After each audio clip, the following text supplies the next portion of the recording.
Baiklah, Assalamualaikum warahmatullahi wabarakatuh. Saya Fitriani Rahman, jurusan Ilmu Hadis.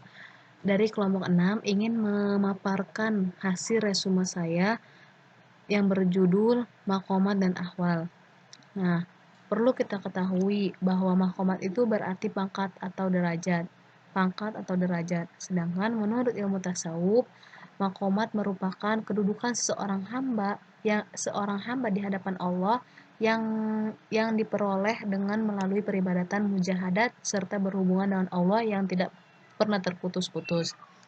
Jadi maqamat ini merupakan hubungan kepada Allah, seorang hamba yang punya hubungan dengan Allah secara berurut-urut, tidak pernah terputus-putus gitu tuh.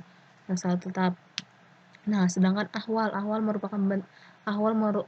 berarti keadaan atau kondisi. Nah, jadi menurut ilmu tasawuf, ahwal merupakan perasaan yang menegakkan dan menggerakkan hati yang disebabkan karena bersihnya zikir.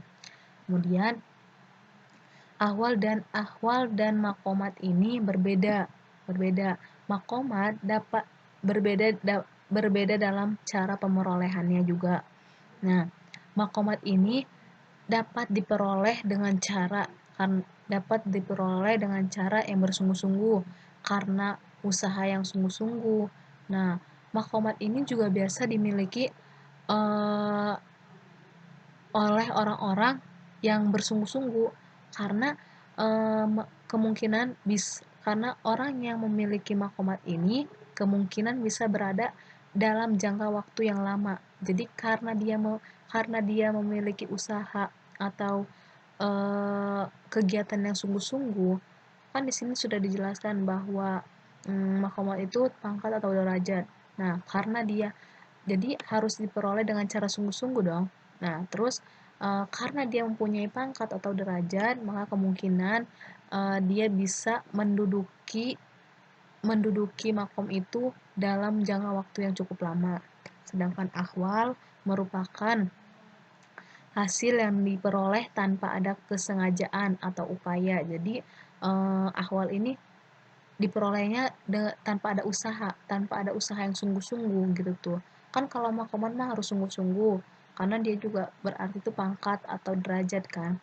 Jadi harus harus dilakukannya juga harus bagaimana cara memperolehkannya juga harus bersungguh-sungguh. Sedangkan ahwal itu tanpa ada kesengajaan, upaya dan usaha dari seseorang.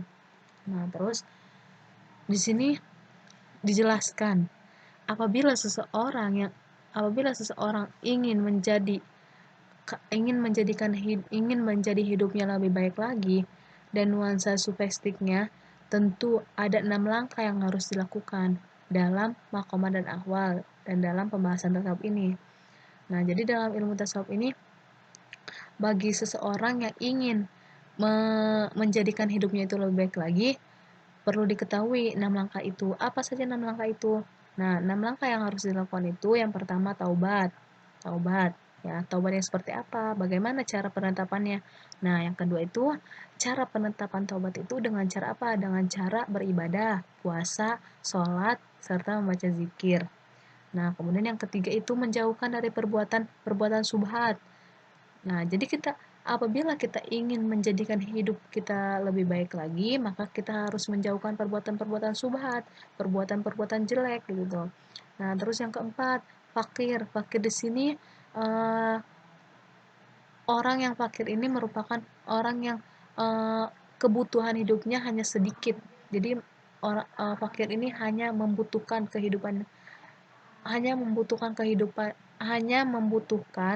kebutuhan hidupnya itu hanya sedikit saja, tapi mereka itu meminta agar dapat menjalankan kewajiban agama saja. Jadi uh, fakir ini apa ya, meminta kebutuhan hidup itu hanya sedikit, tapi mereka itu memperbanyak meminta bagaimana caranya agar dapat menjalankan kewajiban agama lebih baik gitu tuh. Itu fakir. Nah, kemudian yang kelima itu sabar dan yang keempat tawakal. Nah, ini merupakan langkah atau cara untuk menjadikan hidup lebih baik lagi dalam pembelajaran tasawuf, dalam pembelajaran kehidupan kita juga. Kemudian selanjutnya tingkatan maqamat. Di sini terdapat Kiai Ahmad. Kiai Ahmad itu menyebutkan bahwa ada 3 unsur utama dari tasawuf yang dapat menuntut seseorang dari tingkatan paling rendah menuju tingkatan tinggi. Jadi Kiai Ahmad ini menyebutkan bahwa ada 3 unsur yang dapat menuntut seseorang dari tingkatan terendah menjadi tingkatan tertinggi. Apa saja 3 unsur itu? 3 unsur tersebut adalah al-istiqomah, az-zuhud, dan al-faqir. Nah, di sini terdapat al-istiqomah. Apa itu al-istiqomah? Al-istiqomah itu merupakan salah satu tahapan penting di antara tahapan penting lainnya. Jadi al-istiqomah itu emang penting gitu tuh. Dia itu lebih penting dari tahapan-tahapan lainnya. Nah, karena apa? Di sini telah dijelaskan bahwa al-istiqomah itu berarti menegakkan segala sesuatu yang menyangkut disiplin jiwa. Jadi al-istiqomah itu bisa dikatakan menegakkan. Jadi dia itu menegakkan sesuatu yang menyangkut disiplin jiwa. Kemudian meluruskan segala sesuatu yang berkaitan dengan penyempurnaan hati. Nah, dia juga berkaitan dengan kegiatan mendekatkan diri kepada Allah. Jadi al-istiqomah itu, kenapa al-istiqomah dibilang tahapan penting di antara tahapan lainnya? Karena itu al-istiqomah itu merupakan penegakan disiplin, penegakan segala sesuatu yang menyangkut disiplin jiwa, terus yang terkait dengan penyempurnaan hati, terus yang menyangkut ini juga kegiatan mendekatkan diri kepada Allah. Itu jadi penegakan disiplin, meluruskan penyempurnaan hati gitu tuh, sama mendekatkan diri kepada Allah. Makanya dibilang tahapan penting di antara tahapan penting lainnya. Kemudian Kiai Ahmad juga meneruskan gitu tuh. Kiai Ahmad juga meneruskan atau meneruskan. Kiai Ahmad juga mengatakan bahwa al-istiqomah itu mengandung aspek konsisten, ketekunan, kesabaran, dan kedisiplinan yang tinggi dalam mengerjakan amanah baik yang diwajibkan maupun yang disunahkan agama. Nah, jadi al-istiqomah itu merupakan cara penegakan bagaimana untuk bagaimana cara untuk mengerjakan amanah dengan baik gitu, menjalankan amanah dengan baik gitu tuh. Itu al-istiqomah. Kemudian ada az-zuhud. Az-zuhud di sini merupakan suatu sikap terpuji yang disukai Allah Subhanahu wa taala, di mana seseorang lebih mengutamakan cinta akhirat. Jadi az-zuhud ini lebih mengutamakan akhirat dibandingkan dunia. Makanya di sini di sini telah dijelaskan bahwa sesuatu yang tidak gembira dan tidak pula bersedih atas apa yang telah dimilikinya dan atas apa yang telah didapatkannya. Jadi dia tuh nggak pernah sedih dan tidak juga pernah gembira atas apa yang telah didapatkan dan apa yang dimilikinya. Kemudian az-zuhud ini juga terdapat 3 unsur. Ada 3 unsur dalam az-zuhud ini. Yang pertama itu orang yang zuhud terhadap dunia padahal ia suka padanya. Jadi maksudnya ini zuhud terhadap dunia. Jadi seseorang itu suka menyukai sesuatu di dunia ini, tapi orang itu berusaha untuk hidup zuhud.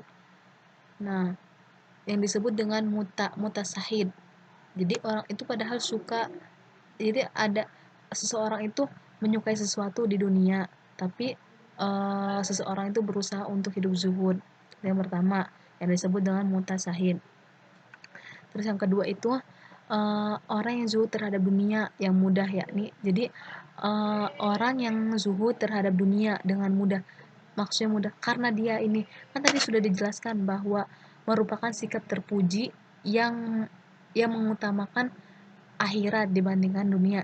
Jadi makanya di sini zuhud terhadap dunia dengan mudah. Jadi maksudnya yakni orang yang berwawasan sama. Jadi mereka orang yang zuhud ini merelakan uangnya 1 dirham untuk memperoleh ganti 2 dirham.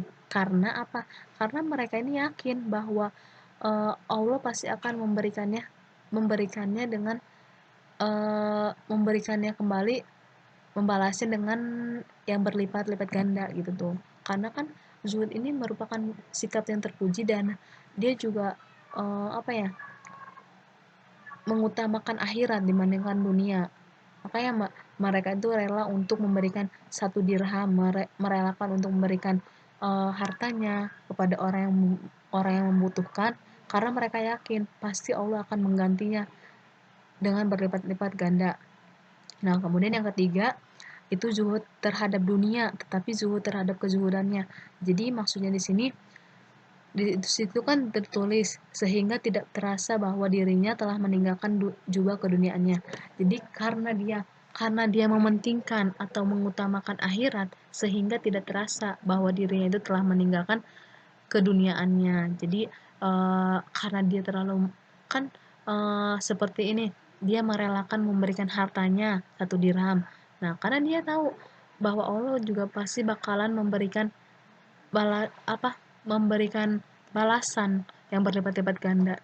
Makanya karena dia sudah berjuhud gitu tuh ya, sehingga dia lupa, sehingga tidak terasa gitu tuh, sehingga tidak terasa bahwa dirinya telah meninggalkan keduniaannya gitu. Karena dia ini karena dia ini lebih mengutamakan akhirat dibandingkan dunia. Kemudian selanjutnya al-fakir. Al-fakir di sini kefakiran. Fakir itu bisa dikatakan kemiskinan gitu ya. Fakir. Kefakiran adalah meniadakan segala sesuatu yang menjadi keinginan hati. Jadi bisa ditahan dulu hawa nafsunya gitu tuh. Kalau emang menginginkan sesuatu bisa dicegah dulu gitu tuh, bisa ditahan. Baik yang bersifat lahiriah maupun batiniah. Nah, kemudian Kiai Ahmad mengemukakan konsep al-fakir dan menunjukkan bahwa dalam segala hal manusia tidak bisa lepas dari keterlibatan Tuhan. Nah, Al-Ghazali menempatkan al-fakir ini sebagai tahapan ketiga dari 8 makom. Ya, terus menurut Kiai Ahmad ada 3 jalan yang bisa dilakukan para sufi dalam memudahkan terbukanya hati untuk menerima ilmu pengetahuan dan mengamalkannya. Ketiga jalan tersebut ialah ketiga jalan tersebut adalah istimaul ayat tuh, al-i'tibaru al-i'tibaru al-amal ala muqtadin. Nah, ketiga jalan ini merupakan jalan yang ditunjukkan sufi. Ketiga jalan yang ditunjukkan sufi. Jadi menurut menurut Kiai Ahmad itu dapat dilakukan oleh setiap orang dengan kadar kemampuan masing-masing. Nah, ini kan ketiga jalan yang ditunjukkan oleh sufi. Tapi menurut Kiai Ahmad, jalan ini nih dapat dilaksanakan oleh setiap orang dengan kadar kemampuannya masing-masing. Jadi orang-orang bisa menjalankan ini sesuai dengan kemampuannya. Misalkan dia bisa menjalankannya yang pertama atau kedua, ketiga gitu, atau semuanya bisa, itu lebih bagus. Nah, kemudian yang selanjutnya bentuk dan perbedaan makomat dan ahwal. Di sini sudah jelas ya. Tadi pertama sudah ada pembahasannya bahwa makomat dan ahwal itu berbeda, dari cara perolehannya juga berbeda. Kalau makomat itu diperoleh dengan cara bersungguh-sungguh, sedangkan ahwal itu tidak ada upaya, kesengajaan gitu tuh. Nah, tahapan-tahapan makomat ya, dapat dipahami bahwa antara makomat, jadi makomat itu kan tahapan-tahapan tasawuf. Ahwal itu kondisi psikis dalam tasawuf. Kalau makomat itu apa? Tahapan-tahapan tasawuf, dan sedangkan ahwal itu kondisi psikis dalam tasawuf. Nah, memiliki perbedaan signifikan. Jadi, kalau makomat itu adalah tahapan yang mesti dilalui oleh seorang salik berdasarkan pada tingkat pengalaman spiritualnya yang dijalani sehingga jumlah makomat di kalangan sufi tidaklah selalu sama. Sedangkan ahwal itu adalah efek domino atau konsekuensi psikis sebagai akibat dari perjalanan spiritual yang dilakoninya. Nah, di sini ada bentuknya. Apa saja bentuk makomat? Bentuk makomat itu ada at-taubat, az-zuhud, al-waro, al-faqir, as-sab, at-tawakal, ar-ridho, al-muhabbah, dan al-ma'rifah. Kemudian bentuk ahwal. Bentuk ahwal itu ada pemusatan diri, muraqobah, kehampiran, qurb, cinta, muhabbah, takut, khauf, harapan raja, rindu keruhanian, sauk, karib atau intim, ketenangan, itminan, perenungan, musyahadah, dan kepastian, yakin. Ini bentuknya ya. Bedaannya ada. Terus ada perbedaannya juga makomat dengan ahwal. Jika makomat pelaksanaannya senantiasa berturut-turut dan dirumuskan oleh seorang sufi itu sendiri serta dapat dipelajari oleh setiap salik yang harus dilaksanakan secara sungguh-sungguh. Jadi makomat itu pelaksanaannya senantiasa berturut-turut dan dilaksanakan harus dengan secara sungguh-sungguh. Sedangkan ahwal yakni merupakan hidayah dan anugerah dari Allah sesuai dengan kehendaknya dan sifatnya temporer, mudah datang dan pergi. Jadi ada perbedaan antara ahwal dan makomat. Ahwal itu diperolehkan dengan cara bersungguh-sungguh dan pelaksanaannya juga senantiasa berturut-turut. Terus dirumuskannya juga oleh seorang sufi itu sendiri. Dan apabila ingin dan harus dilaksanakan secara sungguh-sungguh. Kalau ahwal itu hidayah dan anugerah dari Allah sesuai dengan kehendaknya dan sifatnya. Baiklah, mungkin cukup sekian dari saya. Kurang dan lebihnya saya mohon maaf karena saya masih dalam tahap belajar. Wabillahi taufiq wal hidayah. Wassalamualaikum warahmatullahi wabarakatuh. Waalaikumsalam warahmatullahi wabarakatuh.